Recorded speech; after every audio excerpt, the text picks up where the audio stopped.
अनय साहित्य क्लासेस की आज की कक्षा में आप सभी का बहुत बहुत स्वागत है। मैं आप सभी को काव्य शास्त्र पढ़ा रही हूँ, जिसमें कि आज मैं अलंकार संप्रदाय पढ़ा रही हूँ। अलंकार, पिछली कक्षाओं में मैंने आपको रस पढ़ाया। आज की कक्षा में अलंकार शुरुआत करते हैं। अलंकार का शाब्दिक अर्थ होता है आभूषण।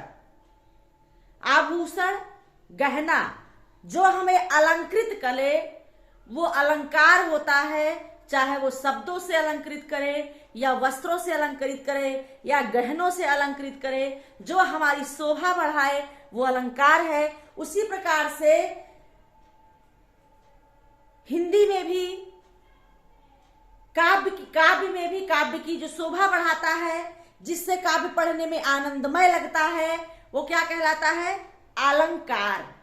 ठीक है, तो अलंकार संप्रदाय, जिसमें कि अलंकार संप्रदाय की सबसे पहले स्थापना भामह ने की 6वीं सदी में।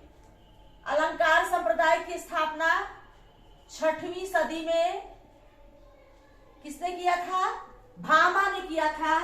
आचार्य भामह जो है अलंकार संप्रदाय के संस्थापक आचार्य माने जाते हैं। आचार्य भामह 6वीं सदी के। भामह ने लिखा अलंकार के विषय में, ना कांतिमपि निर्भूष विभाति वनिता मुखः। मतलब वनिता का मुख, स्त्री का मुख जो है बिना निर्भूष, बिना आभूषण के वो क्या होता है? कांत, उसमें चमक और शोभा नहीं आती है। उन्होंने कहा स्त्री का मुख, मतलब उन्होंने अलंकार को स्त्री के सौंदर्य से जोड़ करके बताया कि स्त्री की सुंदरता, उसका आकर्षण, उसकी सुंदरता बिना अलंकार के बढ़ती नहीं। आचार्य वामन ने काव्य अलंकार सूत्र नामक ग्रंथ में लिखा कि काव्यम ग्राह्यम अलंकारात् सौंदर्यम अलंकारः। काव्यम ग्राह्यम अलंकारात् सौंदर्यम अलंकारः, मतलब काव्य का सौंदर्य बढ़ाने वाला जो उपकरण है वो अलंकार कहलाता है। किसने कहा?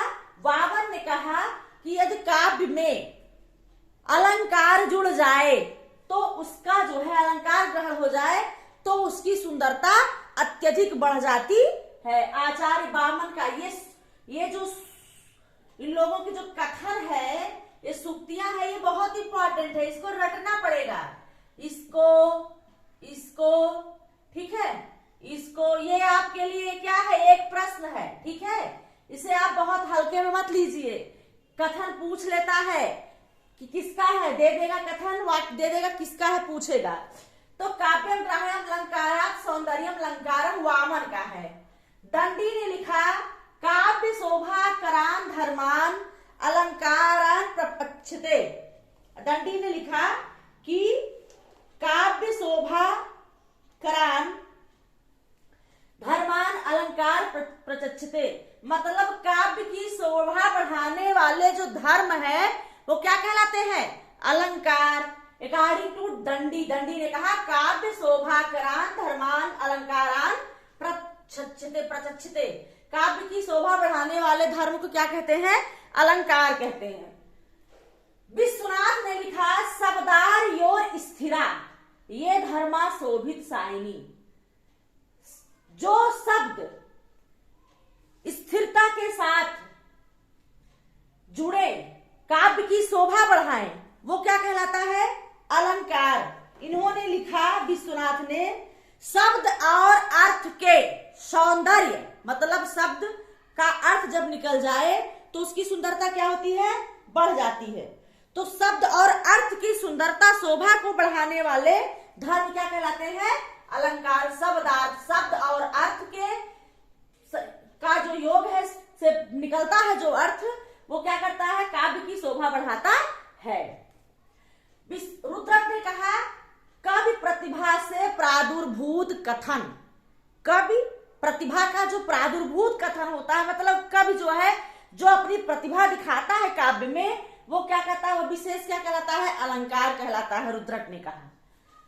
केशव दास का ये हिंदी के कवि जो है केशव दास ने दिया है कि जदप सुजात सुलक्षणी सुबरन सरस सुबित भूषण बिनु न विराजई कविता वनिता मित।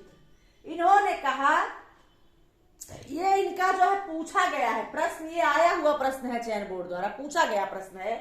इन्होंने कहा यद्यपि सुंदर जात की हो, सुलक्षणी हो, सुंदर वर्ण की हो, सरस हो, अच्छे विचार वाली हो, उसके बाद भी भूषण बिना आभूषण के शोभामान विराजई मतलब शोभायमान नहीं लगता है। कौन कौन से, कविता, वनिता और मित्र।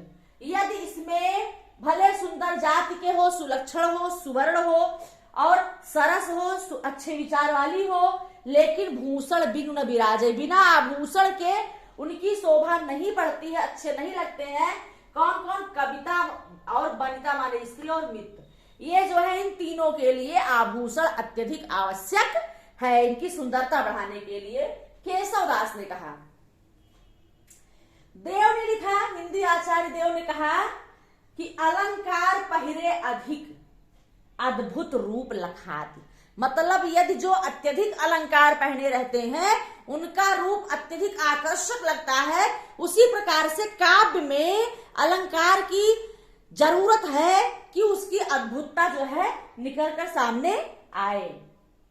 दूल्हा ने लिखा कि बिन भूषण नहीं भूषई कविता, बिना भूषण के, बिना आभूषण के, बिना अलंकार के कविता जो है वो सुंदर नहीं लगती है। तो सीधी सीधी बात है, जिस प्रकार से किसी स्त्री की सुंदरता को बढ़ाने के लिए आभूषण की जरूरत होती है, उसी प्रकार से काव्य की शोभा बढ़ाने के लिए, काव्य में चार चांद लगाने के लिए अलंकार की आवश्यकता होती है। इसीलिए कहा गया है अलंकरोत इति अलंकार। जो अलंकृत हो उसे क्या कहते हैं, अलंकार कहते हैं। जो सजा हुआ हो उसे क्या कहते हैं, अलंकार। और काव्य तभी उसे काव्य कहते हैं, गद्य पद्य में यही अंतर है कि काव्य में अलंकार, रस, छंद, लय, सुर, ताल ये सारे लगे होते हैं, तभी उसको पढ़ने में रस और आनंद आता है। तो साधारणतः कहा जाता है कि अलंकार क्या है, जो काव्य की शोभा बढ़ाए। काव्य की शोभा बढ़ाने वाले उपकरण को क्या कहते हैं, अलंकार कहते हैं। और ये तो परिभाषा है जो अलग अलग आचार्यों के अनुसार है। सामान्यतः कहोगे काव्य की शोभा बढ़ाने वाले उपकरण को अलंकार कहते हैं, लेकिन अगर दे दिया गया ना कांतामपि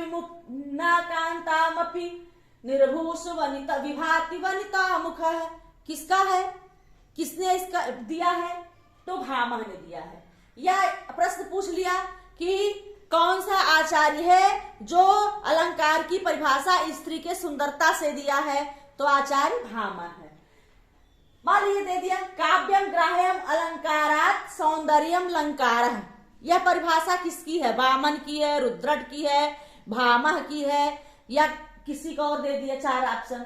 तो ये आपको रटना पड़ेगा। ये परिभाषा भामन ने दिया, ये परिभाषा वामन ने दिया, दंडी ने दिया। काव्य शोभाकरान धर्मान अलंकारान प्रचक्षते, काव्य की शोभा बढ़ाने वाले धर्म को अलंकार कहते हैं।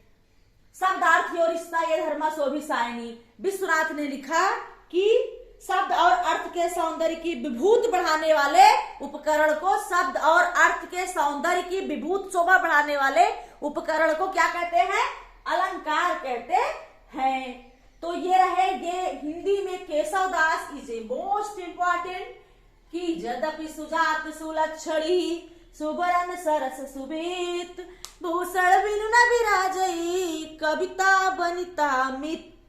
ये और इस प्रकार से अलंकार, अलंकरोत इति अलंकार है, जो अलंकृत होता है उसे अलंकार कहते हैं। देखते हैं अलंकार में आगे क्या क्या है, उसके प्रकार क्या क्या है। इस प्रकार से अलंकार के गहराई में लेकर के चलेंगे। आज की कक्षा में मैंने आपको सिर्फ परिभाषाएं बताया, अगली कक्षा में फिर मैं आपसे मिलती हूँ। तब तक के लिए धन्यवाद।